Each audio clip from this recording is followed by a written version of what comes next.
আসসালামু আলাইকুম। প্রিয় বন্ধুগণ, সকলকে আন্তরিক সালাম ও শুভেচ্ছা। অনাকাঙ্ক্ষিত কারণবশত গতকালকের লাইভটা করতে পারিনি। যেহেতু গতকালকের পর্যন্ত ইউটিউব চ্যানেল আমাকে লাইভ করার জন্য অনুমতি দেয়নি। গতকালকের অ্যাপ্লিকেশন করার পরে আজকে সেটা অনুমতি হয়েছে।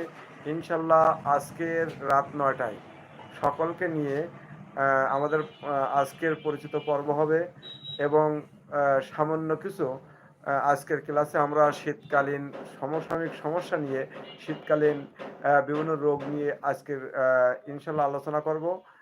সকলকে রাত ৯টায় আমাদের সাথে যোগ দেওয়ার জন্য আন্তরিকভাবে আহ, ম- আহ, আন্তরিকভাবে শুভেচ্ছা জানাচ্ছি, যেন সকলেই আমরা আজকের একযোগে যেন ক্লাসটা করতে পারি। আসলে সমসাময়িক হোমিওপ্যাথ ক্লাস প্রত্যেক ক্ষেত্রে দেখা যায় সিজনারি মেডিসিন আমাদের হোমিওপ্যাথিতে রয়েছে। অন্য অন্য প্যাথিতে যেমন সকল সময় গ্রীষ্ম, বর্ষা, শরৎ, হেমন্ত প্রত্যেকের ক্ষেত্রে একই ওষুধ। প্রত্যেকের গ্যাসের ঔষধ বা মনে করেন পেটে ব্যথা, প্রত্যেকের কিন্তু পেটে ব্যথা একই সময়, ওই একই ওষুধ। অ্যালার্জি চাই সেটা গ্রীষ্মকাল হোক অথবা আপনার শীতকাল হোক অথবা বর্ষাকাল হোক, যে সিজন হোক না কেন, দেখা যায় আপনার ঔষধ কিন্তু একই। কিন্তু আল্লাহর রহমত, হোমিওপ্যাথ এমন একটি চিকিৎসা বিজ্ঞান যেখানে প্রত্যেকটা সিজনারি আলাদা আলাদা ঔষধ, প্রত্যেকটা ওয়েদারে আলাদা আলাদা ঔষধ।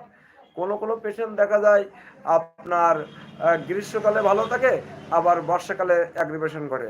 আবার কোনো কোনো পেশেন্ট দেখা যায় শীতকালে ভালো থাকে, গরমকালে অসুস্থ হয়ে পড়ে। আবার দেখা যায় কোনো কোনো পেশেন্ট গরমে ভালো থাকে, ঠান্ডায় বৃদ্ধি হয়। আবার কোনো পেশেন্টের ঠান্ডায় বৃদ্ধি হয়, গরমে ভালো থাকে। অর্থাৎ সিজন অরি, প্রত্যেকটা সিজন অরিতে কিন্তু আলাদা আলাদা মেডিসিন। যা যেটাই হোক, আল্লাহ যদি তৌফিক দেন, আজকে রাত ৯টায় আপনাদের সঙ্গে দেখা হবে এবং শীতকালীন সমস্যা নিয়ে আপনার সাথে কথা হবে ইনশাল্লাহ।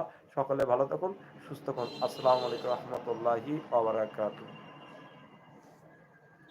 লাইভ কি বাইরে বাইরে করেন না এখানে শুরু করতেছেন?